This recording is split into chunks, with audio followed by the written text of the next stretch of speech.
देखिए जी, पोस्टर से विकास नहीं होता। पोस्टर तो एक झूठ बोलने वाला पुलिंदाओं का एक मुखौटा है। बिना मांगे जिसको सब कुछ दे दिया जाए ना, जिसकी जो लायक ना हो, तो उसकी कदर नहीं करता।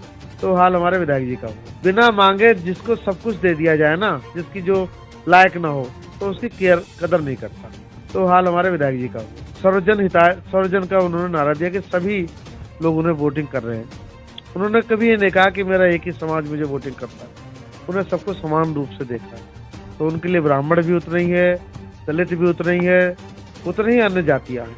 सबको पता है कि इस क्षेत्र में, इस विधानसभा में अगर बीजेपी को कोई हरा सकता है तो वो बहुजन समाज पार्टी ही हरा सकती है।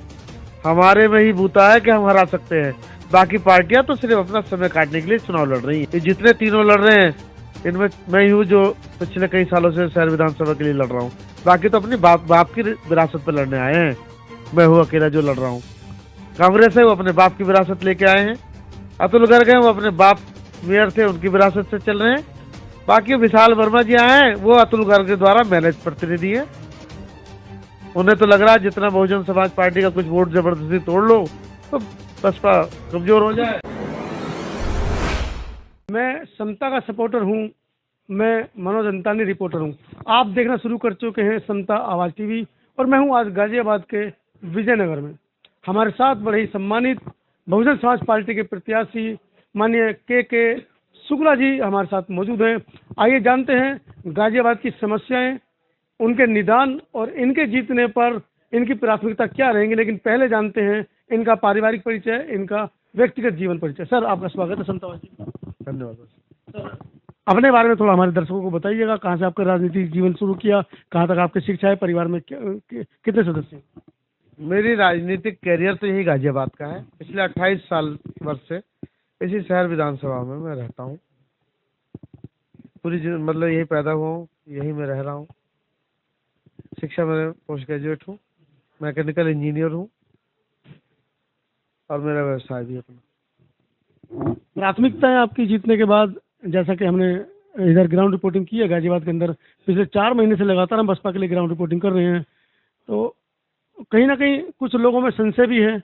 लाइन पार के लोग कह रहे हैं कि लाइन पार का प्रतिनिधि है, कुछ इस तरीके की। आपको लगता है कि कुछ इन बातों से कुछ फर्क पड़ेगा जनता के बीच में? देखिए, मैं लाइन पार का प्रतिनिधि नहीं हूँ। लाइन पार में नारा लग रहा है कि अब की बार लाइन पार का विकास। देखिए, लाइन पार रहता हूँ, प्रतिनिधि नहीं हूँ। वो तो यहाँ के लोगों का एक प्यार है कि वे हमारे क्षेत्र का आया है तो हम इसके साथ कंधे से कंधा मिला के चलें। मैं तो पूरे शहर विधानसभा के लिए लड़ रहा हूँ। लेकिन क्या है कि रहना मेरा विजयनगर में है, तो विजयनगर के लोगों का एक अपार स्नेह है। पिछले मैं 48 साल से यहीं रह रहा हूँ, यही पैदा हुआ, यही रह रहा हूँ। तो एक ज्यादा घनिष्ठ स्नेह जो है वो यहाँ के लोगों का मुझसे है। तो यही विषय है। बाकी ये कोई कहे कि मैं लाइन पार का ही हूँ, तो ये विपक्ष द्वारा फैलाई हुई एक, हाँ, ये हमारे जो झूठ का पुलिंदा बांध रहे थे ना अब तक 5 साल से विधायक जी, ये उन्हीं का एक नया हथकंडा है। क्या लगता है इस बार, क्योंकि हमने ग्राउंड रिपोर्टिंग सैकड़ों की संख्या में की है और लोगों का विचार है कि उन्हें विकास चाहिए। वर्तमान सरकार में विकास नहीं मिल रहा है, जबकि उनके लाखों के पोस्टर्स दिल्ली एनसीआर सारे में बड़े बड़े पोस्टर लगे हुए हैं कि उन्होंने विकास किया है। देखिए जी, पोस्टर से विकास नहीं होता। पोस्टर तो एक झूठ बोलने वाला पुलिंदाओं का एक मुखौटा है। पोस्टर लगा दिया, बैनर लगा दिया। धरातल पे आइए, धरातल पे इस क्षेत्र में घूमिए, भ्रमण कीजिए। 5 साल में कितना इन्होंने बंटाधार किया है इस क्षेत्र का, वो आपको पता चल जाएगा। जब आप आएंगे, घुटनों पानी में घूमेंगे तो पता चल जाएगा। तो विजयनगर की मुख्य समस्या जो अंडरपास है, उसके अलावा कोई दूसरी एंट्री विजयनगर की सुनिश्चित नहीं है। उसके बारे में आपका क्या कहना है? देखिए, विजयनगर तो हमेशा उपेक्षित रहा है और इस तरह से उपेक्षित रहा है कि यहाँ कभी काम नहीं हुआ। विधायक जी ने हमेशा सौतेला व्यवहार इस पूरी विधानसभा से किया है। सभी ने, जैसे सरकारें बनती आ रही। नहीं, इस 5 साल में ज्यादा हुआ। देखिए, इससे पहले हमारे सुरेश बंसल जी ने सरकार में न रहते हुए भी बहुत काम किया। मेट्रो लाए, NH24 से लिंक मार गए, कई चीजें आई। देखिए, विधायक जी जीतते ही मंत्री बन गए। जो बिना मांगे जिसको सब कुछ दे दिया जाए ना, जिसकी जो लायक ना हो, तो उसकी कदर नहीं करता। तो हाल हमारे विधायक जी का हुआ। तो आपकी क्या प्रमुख प्राथमिकताएं रहेंगी जीतने के बाद? क्षेत्र की जनता को क्या आश्वस्त आप करना चाह रहे हैं आज के इस साक्षात्कार के माध्यम से? वैसा मैं तो इतना जानता हूँ कि शहर विधानसभा का विकास हो। यहाँ खड़ंजे न, यहाँ नालियाँ हैं, न यहाँ सड़कें हैं, ना यहाँ कॉलेज कोई है ढंग का, और ना ही पानी पीने का है। हमारे ही क्षेत्र में स्टोरेज है पानी गंगा जल का, लेकिन हमें एक बूंद नहीं मिलता, जबकि यहाँ सबसे खारा पानी गाजियाबाद का है। दूसरी चीज जो सबसे बड़ी दिक्कत है, कोरोना काल का समय चल रहा है, हमारे विधायक जी किसी का फोन नहीं उठाते। जब बहुत पीक आवर पे कोरोना काल था, तो अपना मोबाइल बंद करके वो सो रहे थे लखनऊ में। तो कहते हैं ना कि राजा सो रहा है, मंत्री सो रहा है, आंख बंद करके जनता त्राही त्राही मचा रही है। ये हाल हमारे विधायक जी का हुआ। उन्होंने विकास किया है, अपने परिवार का किया, अपने बिजनेस का किया है। आपको नहीं लगता जिस तरह से बहुजन समाज की जो संख्या है वो आपके शहर क्षेत्र में ज़्यादा है और समाजवादी पार्टी ने एक जाटव चेहरे को उतारा है, उससे कुछ फर्क पड़ेगा आपके चुनाव पर?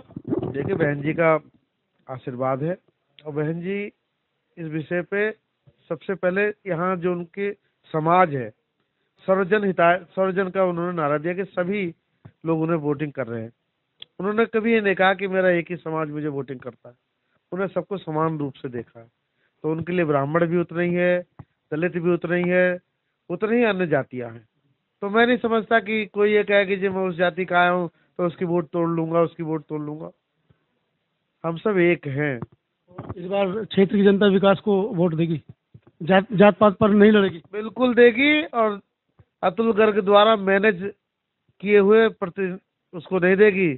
ये जितने भी आ रहे हैं ना कहीं, क्योंकि सबको पता है कि इस क्षेत्र में, इस विधानसभा में अगर बीजेपी को कोई हरा सकता है तो वो बहुजन समाज पार्टी ही हरा सकती है। हमारे में ही बूता है कि हम हरा सकते हैं। बाकी पार्टियां तो सिर्फ अपना समय काटने के लिए चुनाव लड़ रही हैं। क्या अपील आप आज के साक्षात्कार के माध्यम से क्षेत्र की जनता से करना चाहेंगे?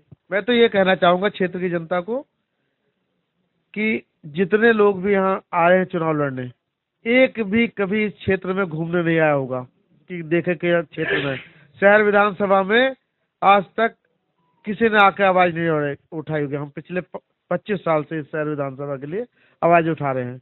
ये जितने तीनों लड़ रहे हैं, इनमें मैं ही हूँ जो पिछले कई सालों से शहर विधानसभा के लिए लड़ रहा हूँ। बाकी तो अपनी बाप की विरासत पर लड़ने आए हैं। मैं हूँ अकेला जो लड़ रहा हूँ। कांग्रेस है, वो अपने बाप की विरासत लेके आए हैं। अतुल गर्ग है, वो अपने बाप मेयर थे, उनकी विरासत से चल रहे हैं। बाकी विशाल वर्मा जी आए हैं, वो अतुल गर्ग के द्वारा मैनेज प्रतिनिधि है।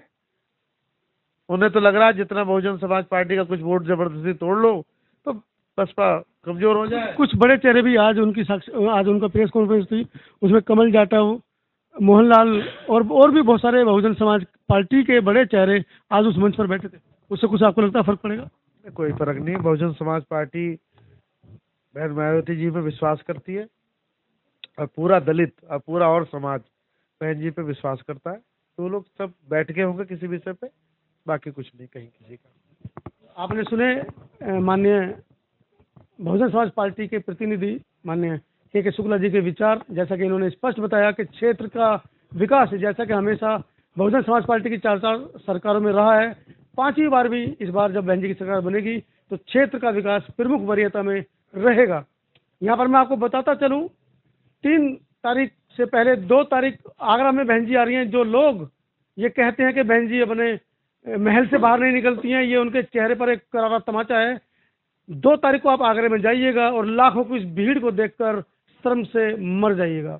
उसके बाद नया जो आज ही मुझे पता चला कि 3 तारीख को गाजियाबाद में भी बहन जी की रैली है, उसमें भी आप आइएगा। और जितने विपक्षी ये कहते हैं कि बहन जी दौलत की बेटी हैं, घर से बाहर नहीं निकलती हैं, वहाँ पर भी आप आइएगा और चुल्लू भर पानी में डूब के मर जाइएगा। ये बड़ी खबर मैं आपको दिखा रहा हूँ समता आवाज टीवी के माध्यम से, अपने सहयोगी रणवीर के साथ। मैं मनोज अंतानी, धन्यवाद।